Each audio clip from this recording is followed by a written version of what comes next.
Kerala PSC എക്സാമുകളിൽ English വിഭാഗത്തിൽ നിന്ന് ചോദിക്കുന്ന 20 ക്വസ്റ്റ്യൻസിൽ 1 മാർക്ക് ഉറപ്പിക്കാൻ കഴിയുന്ന മറ്റൊരു ടോപ്പിക്കാണ് ഫ്രേസൽ വെർബ്സ്.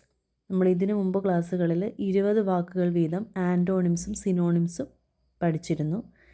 ഇനി നമുക്ക് കോളിൽ തുടങ്ങുന്ന ഫ്രേസൽ വെർബ്സ് ഈ വീഡിയോടൊപ്പം തന്നെ പഠിച്ചു പോകാം. അതിൻ്റെ എക്സാമ്പിൾസും അതിൻ്റെ അർത്ഥവും ഉൾപ്പെടുത്തിക്കൊണ്ടാണ് ക്ലാസ് ചെയ്തിരിക്കുന്നത്. ഇതിനോടൊപ്പം പഠിക്കുകയും ഇത് റിവൈസ് ചെയ്യുകയും ശ്രമിക്കുക. Okay, first one call at. Call at അതിൻ്റെ മീനിങ് വിസിറ്റ് എ പ്ലേസ് എന്നാണ്. ഒരു സ്ഥലത്ത് കുറച്ച് സമയം സന്ദർശിക്കുന്നതിനാണ് കോൾ അറ്റ് എന്ന് പറയുന്നത്. Call at, visit a place. Call on, visit a person. Call on visit a പേഴ്സണും കോൾ അറ്റ് വിസിറ്റ് എ പ്ലേസുമാണ്. ഇനി കോൾ അപ്പ്. കോൾ അപ്പ് എന്ന് വെച്ചാൽ റീകളക്ട്, ബ്രിങ് ടു മൈൻഡ് എന്നൊക്കെ അർത്ഥം വരും. റീകളക്ട് എന്ന് വെച്ചാൽ ഓർമ്മിപ്പിക്കുക, ഓർത്തെടുക്കുക എന്നൊക്കെയുള്ള അർത്ഥത്തിലാണ് കോൾ അപ്പ് എന്ന് പറയുന്നത്. Okay, call off, cancel something. Call off, cancel something, റദ്ദാക്കുക എന്നർത്ഥം വരുന്നു. Call four.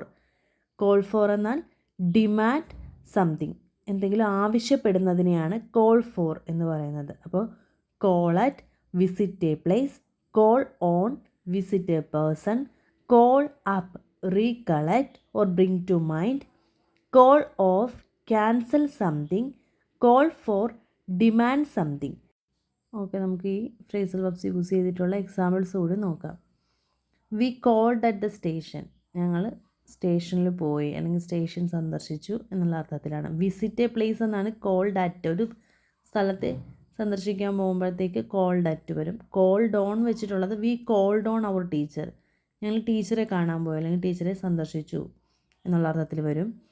അടുത്തത് കോൾഡ് അപ്പ് വെച്ചിട്ട് the song called up old memories. ഈ സോങ് പഴയ ഓർമ്മകളെ ഓർമ്മിപ്പിച്ചു എന്നുള്ള അർത്ഥത്തിലാണ്. കോൾഡ് അപ്പ്, ഓർമ്മിപ്പിക്കുക. റീകളക്ട് സംതിങ് എന്നുള്ള അർത്ഥത്തിലാണ്. ഇനി the match was called off because of rain. മഴ കാരണം മത്സരം മാറ്റി വയ്ക്കേണ്ടി വന്നു, അല്ലെങ്കിൽ റദ്ദാക്കേണ്ടി വന്നു. കോൾഡ് ഓഫ്, ക്യാൻസൽ സംതിങ് എന്നാണ്. The situation calls for immediate action. Calls for എന്ന് വെച്ചാൽ ഈ സംഭവം ഒരു ആക്ഷൻ എടുക്കാനായിട്ട് കാരണമായി അല്ല ആവശ്യമായി വന്നു എന്നുള്ള അർത്ഥത്തിലാണ് വരുന്നത്. ഇവിടെ നോക്കാം. Call at, visit a place. Call on, visit a person. Call up, recollect something. Called off, cancel something. Calls for, demand something. Okay, അപ്പോൾ ഇത്രയും പഠിച്ചെന്ന് ഞാൻ വിശ്വസിക്കുവാണ്. നമുക്കിനി അടുത്ത സെറ്റ് ഓഫ് വേർഡ്സ് നോക്കാം. Call out, to someone or order. Call out to someone or order, വിളിച്ചു കൂട്ടുക അല്ലെങ്കിൽ വിളിച്ചു വരുത്തുക എന്നർത്ഥമാണ്. Call over, reading a list of names. Call over, reading a list of names, പേരുകളുടെ പട്ടിക വിളിച്ച് പരിശോധിക്കുക. Call over, reading a list of names. Call out to someone or order. Call upon, announce. Call upon, announce, ആവശ്യപ്പെടുക, അഭ്യർത്ഥിക്കുക, വിളിച്ചു വരുത്തുക. അതിനും അങ്ങനത്തെ ഒരു അർത്ഥം തന്നെയാണ് കോൾ അപ്പോൺ. അപ്പോൾ call out to someone or order.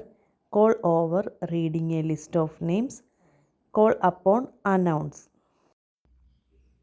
അടുത്തത് call in, to order for presence.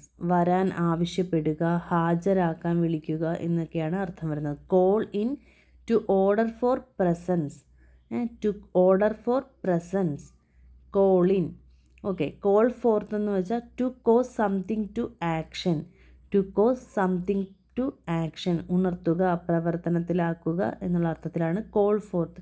ഇതിൻ്റെ എക്സാമ്പിൾസ് കൂടി നോക്കുമ്പോഴത്തേക്കും മനസ്സിലാവും. Call in, to order for someone, to order for presence. Call for, to cause something to action. ഇനി നമുക്കിതിൻ്റെ ഇത് വെച്ച് തുടങ്ങുന്ന കുറച്ച് എക്സാമ്പിൾസ് കൂടി നോക്കാം. The teacher called out the answer. വിളിച്ചു പറയുക എന്നുള്ള അർത്ഥമല്ലേ. To order something, to someone or order എന്നാണ് അർത്ഥം. അപ്പോൾ വിളിച്ചു പറയുക, വിളിച്ചു വരുത്തുക എന്നൊക്കെയുള്ള അർത്ഥത്തിൽ അധ്യാപകൻ ഉത്തരം വിളിച്ചു പറഞ്ഞു. The teacher called out the answer. ഇനി he called out for help, അവൻ സഹായത്തിനായി വിളിച്ചു പറഞ്ഞു എന്നുള്ള അർത്ഥമാണ് he called out for help. Called out വിളിച്ചു വരുത്തുക, വിളിച്ചു പറയുക എന്നൊക്കെ അർത്ഥമാണ് വരുന്നത്. Next, the teacher called over the students name. Called over എന്ന് പറഞ്ഞാൽ read the list of names എന്ന് നമ്മൾ നേരത്തെ പഠിച്ചു. കോൾഡ് ഓവർ, അധ്യാപകർ വിദ്യാർത്ഥികളുടെ പേരുകൾ ഓരോന്നായി വിളിച്ചു വായിച്ചു. Called over, called over. Okay, read the list of names എന്നാണ് കോൾഡ് ഓവറിൻ്റെ അർത്ഥം. Next, the speaker called upon the audience to stay calm. പ്രസംഗകൻ പ്രേക്ഷകരോട് ശാന്തരായിരിക്കാൻ ആഹ്വാനം ചെയ്തു. കോൾഡ് അപ്പോൺ അനൗൺസ് എന്നാണ്, ആഹ്വാനം ചെയ്യുക എന്നുള്ള അർത്ഥത്തിൽ. The speech called for great courage. Called for means ഉണർത്തുക, പ്രവർത്തനത്തിലാക്കുക എന്നുള്ള അർത്ഥത്തിലാണ്. പ്രസംഗം വലിയ ധൈര്യം ഉണർത്തി എന്നുള്ള അർത്ഥത്തിലാണ് called forth. Next, the manager called in the staff. Called in എന്ന് വെച്ചാൽ ഹാജരാകാൻ വിളിക്കുക, വിളിച്ചു വരുത്തുക എന്നുള്ള അർത്ഥത്തിലാണ്. മാനേജർ ജീവനക്കാരെ ഹാജരാകാൻ വിളിച്ചു. അപ്പോൾ നമ്മളിന്ന് കോൾ തുടങ്ങുന്ന ഫ്രേസൽ വർബ്സ് ആണ് പഠിച്ചത്. റാങ്ക് ഫയലിൽ ടാലൻറ്റിൻ്റെ റാങ്ക് ഫയലാണ് ഞാൻ ഫോളോ ചെയ്യുന്നത്. അതിലുള്ള എല്ലാ ഫ്രേസൽ വർബ്സും നമ്മൾ നോക്കിയിട്ടുണ്ട്, കോളിൽ തുടങ്ങുന്ന. അപ്പോൾ ഇത് നിരന്തരം പ്രാക്ടീസ് ചെയ്യുക, റിവിഷൻ ചെയ്യുക. PSC നേടാൻ യാതൊരുവിധ എളുപ്പവഴികളും ഇല്ല. കണ്ടിന്യൂസ് ആയിട്ടുള്ള എഫേർട്ടാണ് നമ്മളെ ഒരു റാങ്ക് ജേതാവാക്കുന്നത്. എനിക്കിത് പറയാനായിട്ട് കഴിയുന്നത് ഞാനൊരു LDC നേടിയ ആളാണ്. 2 വർഷമാകുന്നു സർവീസിൽ കയറിയിട്ട്. അപ്പോൾ ഇതെൻ്റെ ഉറപ്പാണ്. നമ്മൾ കണ്ടിന്യൂസ് ആയിട്ട് എഫേർട്ട് എടുത്താൽ നമുക്ക് ഉറപ്പായിട്ടും വിജയം നേടാനാകും. അപ്പോൾ നമുക്ക് അടുത്ത ക്ലാസ്സിൽ കാണാം. Thank you.